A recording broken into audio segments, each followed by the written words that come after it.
Welcome to the deep dive. We're here to cut through the complex jargon and get straight to the core of exciting new AI research.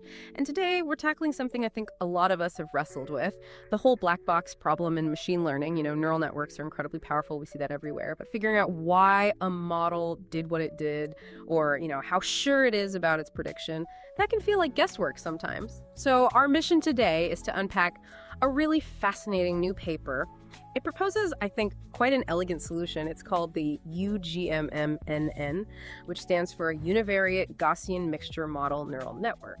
And this deep dive, it's really built for you listening if you're an AI researcher trying to keep up or an ML engineer looking for, practical advancements. We want this to be your shortcut to understanding this paper without, wading through all the math. Absolutely. And this isn't just some minor tweak either.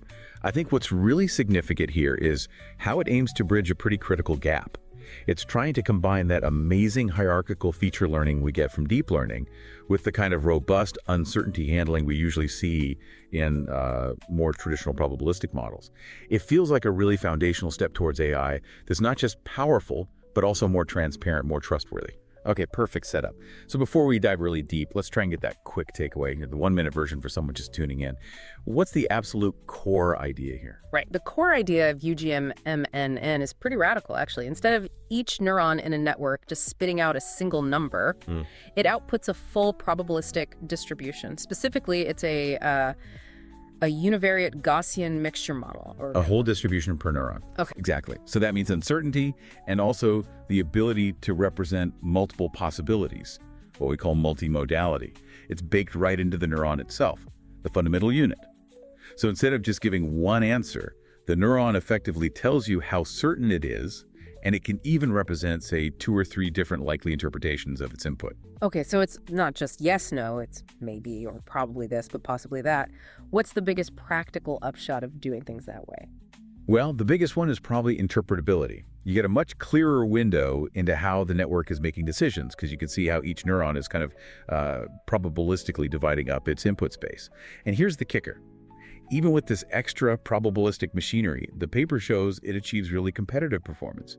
On tasks like image classification, it's right up there with standard networks, sometimes matching them. But it gives you all these extra insights. So yeah, like I said, a foundational step towards AI that's, more transparent, robust. That is a powerful concept. Okay, let's peel back the layers a bit more then. We know deep neural nets have, completely changed the game in so many areas, right? Image recognition, MLP. But where do those traditional neurons, the ones just doing weighted sums and then, applying a fixed nonlinearity like red LU, where do they actually hit a wall? What can't they do well? Yeah, the fundamental limitation, as you hinted at, is that they're deterministic. They output one single number, a scalar value. And that makes it inherently very difficult for them to model uncertainty properly. Or, crucially, to capture situations where the data naturally has multimodal distributions, which, let's be honest, happens all the time in the real world. Think about any scenario where an input could plausibly lead to several different distinct outcomes. A single number just can't represent that richness. Right, like trying to predict maybe customer sentiment from a review. It's rarely just purely positive or purely negative. It could be mixed or uncertain, or maybe strongly positive about one aspect but negative about another. Exactly. And historically, people tried to tackle this using things like probabilistic graphical models, Bayesian networks, Markov random fields. These are great for explicitly modeling uncertainty and complex dependencies between variables. Absolutely. But they typically lack that deep hierarchical feature learning ability. That's what makes modern neural nets so good at handling really complex high-dimensional data like images or text. They often need handcrafted features. So you get this tension, right? You want the power of deep learning, but you also want the interpretability and the uncertainty modeling of these probabilistic methods. And that's driven a lot of research into combining them. Okay, so people have been trying to bridge this gap for a while. What are some of the main approaches we've seen before this UGMMN came along? Well, one major direction has been Bayesian neural networks, BNNs. The idea there is to put the uncertainty not in the neuron's output, but in the network weights themselves. So each weight becomes a distribution. Now that's very principled from a Bayesian statistics perspective, but it often makes inference actually getting predictions out computationally much more expensive, often requires things like sampling. Then you have another family of models, probabilistic circuits or PCs. Things like some product networks are a good example. These focus on building explicit structured probabilistic models where you can guarantee tractable inference, meaning you can calculate probabilities efficiently. They are very formal. Okay, so BNNs focus on the weights, PCs on the overall network structure and tractability guarantees. How does UGMM-NN carve out its own niche here? What's the really distinct idea? The key distinction is where the probability comes in. Unlike BNNs messing with weights or PCs focusing on the global graph structure, uGMM-NN puts the probabilistic model, that univariate Gaussian mixture model, directly inside the neuron itself. It becomes the core computational unit. So each neuron isn't just processing a number, it is a probabilistic model of its input space, outputting a log density. It's actually kind of analogous to a shift we saw with Kolmogorov-Arnold networks, KNs. Remember those? Right, yeah. CANs replace the simple linear transformations on the edges between neurons with learnable functions. Exactly. CANs change the edges. UGMNN changes the nodes, the neurons themselves. It swaps out that standard linear then nonlinear unit for this probabilistic mixture unit. It's a really fundamental reimagining of the neuron. That is fascinating. It's not an add-on, it's changing the builder block. So, okay, let's get into the mechanics then. What does it actually mean for a neuron to be a univariate GMM? How does that work step by step? Right. So in your standard MLP, neuron gets inputs, calculates a weighted sum, maybe adds a bias, applies something like ReLU, outputs one number. Simple enough.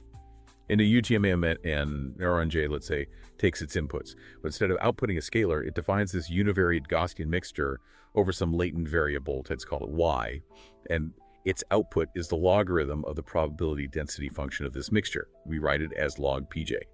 Now, here's the clever part. Each input xk coming into neuron J from the layer below, it contributes one Gaussian component to that mixture. So if neuron J has, say, n inputs, its GMM will have n Gaussian components. Ah, okay. So the number of inputs determines the complexity of the mixture. Precisely. And each of those n components has its own learnable parameters. There's a mean, jk, a variance, foo jk, and importantly, a mixing coefficient, the middle k. That mixing coefficient tells you how much weight or influence that specific input sk and its corresponding Gaussian component has on the neuron's overall output distribution. And of course, those bjk values have to sum to 1 across all inputs k for that neuron J. I see. So it's like each input gets to vote on the output distribution with its own shape, mean, variance, and its own voting power, mixing coefficient. The neuron isn't just saying fire or don't fire, it's giving this much richer picture. Exactly that. It's saying, based on input 1, the output might look like this Gaussian, and based on input 2, it might look like that Gaussian, and the overall output is a blend of these possibilities. The actual formula is PJY MBK NY MPP NY MPK NY, summing over all the input components K. And then, crucially for practical deep learning, they compute the log of this density. Why the log? Because when you sum lots of small probabilities, you can run into numerical underflow issues. Working in log space using the log sum X trick avoids this. It keeps everything stable, allows gradients to flow nicely during backpropagation, even in deep networks. This log PJY is then the value passed on to the next layer. Okay, log sum X trick, standard trick, but essential here. Figures 1 and 2 in the paper apparently show this quite well. Yeah, they give a nice visual of how the inputs feed into the components and how that forms the overall mixture density that the neuron represents. So this sounds incredibly powerful for, actually understanding what the heck is going on inside the network. What specifically makes these probabilistic neurons more interpretable? Like, give me a concrete example. If I'm an ML engineer debugging why my model misclassified an image, what new insight could I get from a uGMM-NN neuron that I just wouldn't see in a regular MLP's activation values? Great question. It gets right to the practical value. The key is those individual mixture components. Think of them as localized submodes that have some meaning. So if you look inside neuron J and see that for a misclassified input, one specific component K has a really high mixing coefficient, a large J. That tells you directly. This specific input feature XK is strongly driving the neuron's response in this case. Now imagine that same component also has a very large variance, a big Joe psi K. That tells you the neuron is actually quite uncertain about the value associated with that influential input. Ah, so it's not just this input is important, but this input is important and the network is confused about it. Exactly.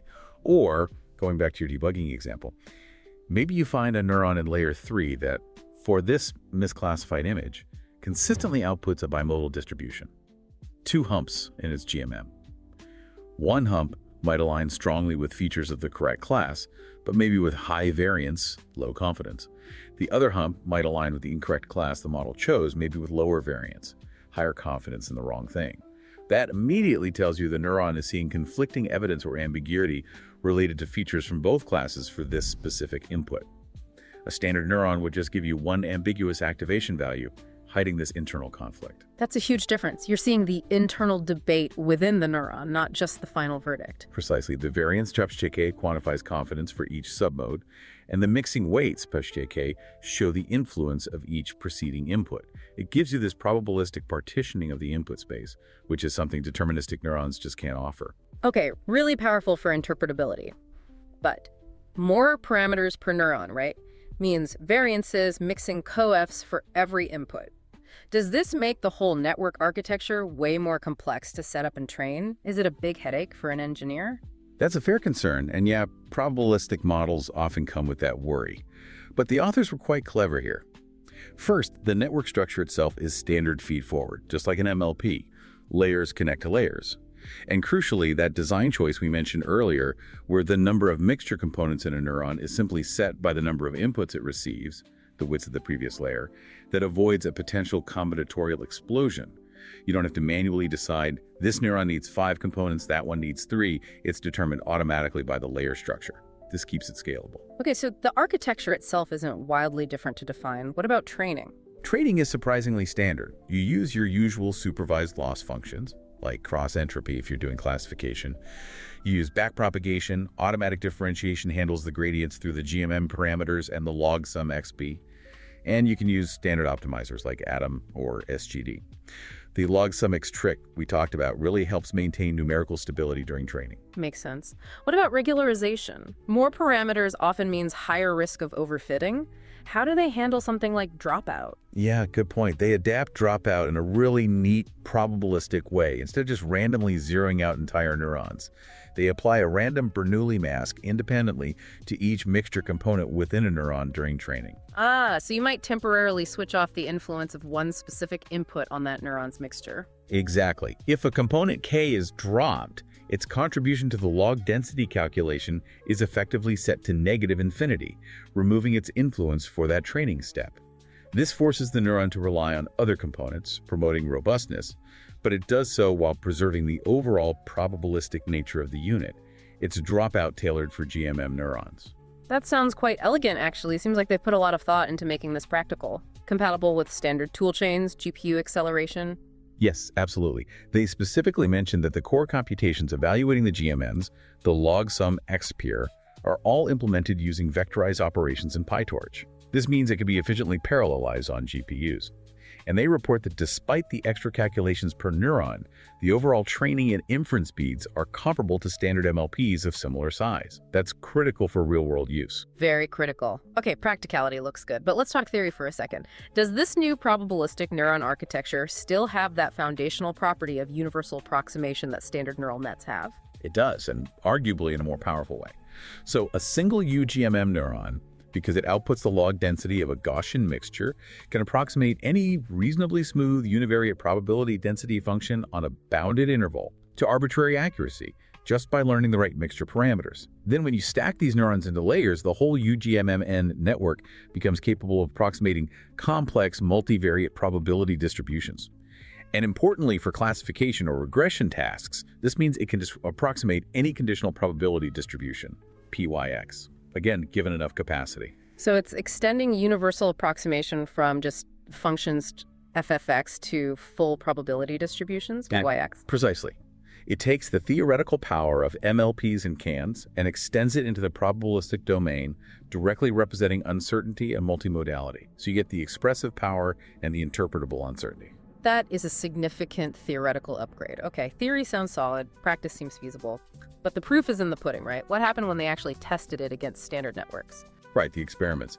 They use two common benchmarks. First, MSTIF, the classic handwritten digit recognition task, 70,000 images, 10 classes. And second, the IRIS dataset, a much smaller, simpler tabular dataset, 150 examples, 4 features, 3 classes. Classic stuff. And they were careful to make it a fair fight. Match the number of hidden layers and neurons per layer between the uGMM-NN and a standard feed-forward network, FFN and MLP. Use the same Atom optimizer, learning rate schedules, etc. Okay, and the results, how did they stack up? On IRIS, maybe unsurprisingly given its simplicity, both models got 100% accuracy, perfect classification. But what was interesting on Iris was that the UGMM-NN also achieved 100% when trained generatively, just trying to model the joint probability of the features and the class label, PXY, in that quest. This really shows its ability to capture the underlying data distribution, not just the decision boundary. Interesting. And on the much harder MNIST task. On MNIST, the standard FNN got a test accuracy of 98.21%. The UGMM-NN came in slightly lower, but very competitive, at 97.74%. Okay, so by half a percentage point difference. Yeah, less than 0.5% lower, which is pretty remarkable considering the UGMNN is doing so much more under the hood, modeling those probabilities explicitly. It demonstrates that you don't necessarily have to sacrifice significant discriminative performance to gain all the benefits of uncertainty quantification and probabilistic interpretability. The detailed numbers are in Table 1 in the paper if you want to check. That's a compelling result. A small accuracy dip on MNIST for potentially huge gains in understanding and trust. Seems like a trade-off many would take, especially in critical applications. But okay, no free lunch. What are the main trade-offs or challenges with this UGMM-NNN design? Where does it maybe fall short or need more work? Well, the most obvious one, as we discussed, is the increased number of parameters per neuron. You have a mean, a variance, and a mixing coefficient for each input connection, compared to just a single weight and maybe a shared bias in a standard neuron. Right, model size could definitely grow faster. It could, although the paper does suggest a simple way to mitigate this. You could tie the mean parameter jk of a component directly to the activation value xk of the input it came from. That dramatically reduces parameters, as you only need to learn the variances and mixing coefficients then. It might slightly reduce the model's flexibility or expressivity, but it's a practical option for controlling size. Makes sense. What else? You mentioned its generative performance on Iris, but how well does it scale for complex generative tasks? That's probably the biggest current limitation or area for future work.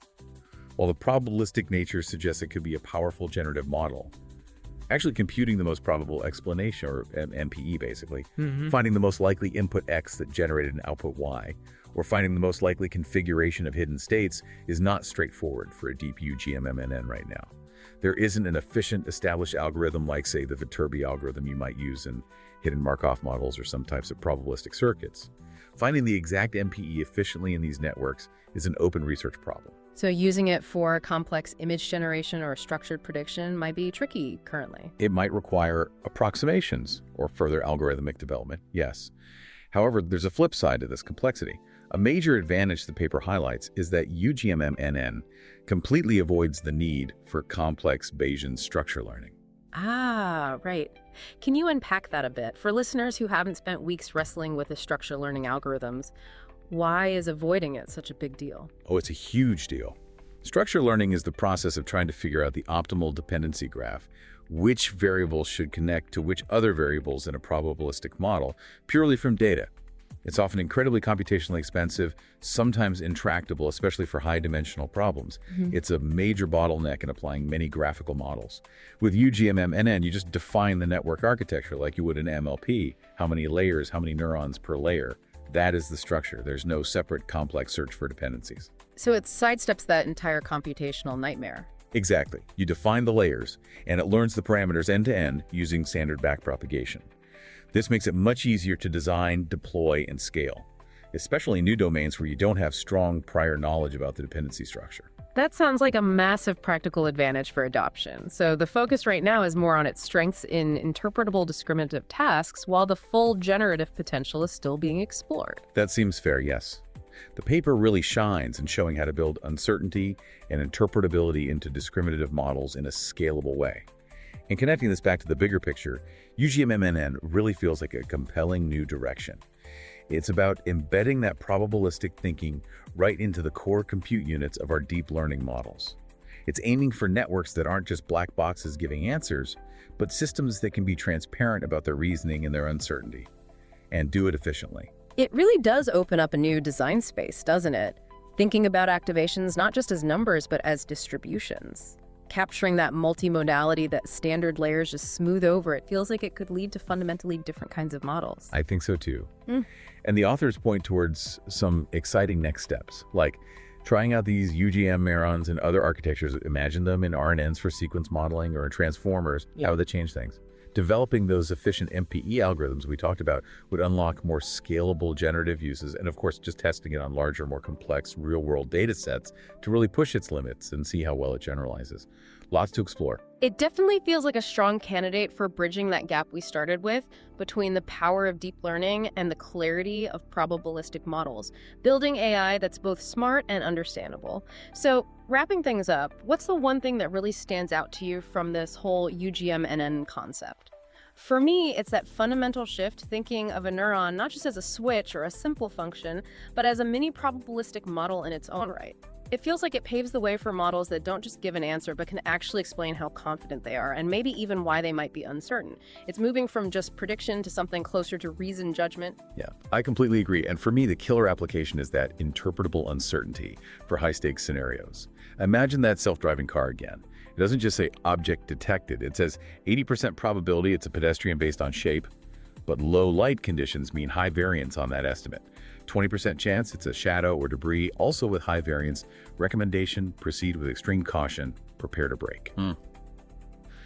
That level of nuanced, quantified uncertainty directly tied to the model's internal reasoning, that's potentially transformative for building trust and safety.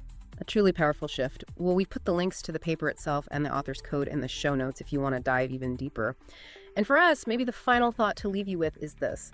If we start building AI systems with this kind of probabilistic reasoning embedded right at the neuron level, how might that fundamentally change our path towards developing truly trustworthy, explainable, and ultimately more beneficial AI? Something to think about until our next deep dive.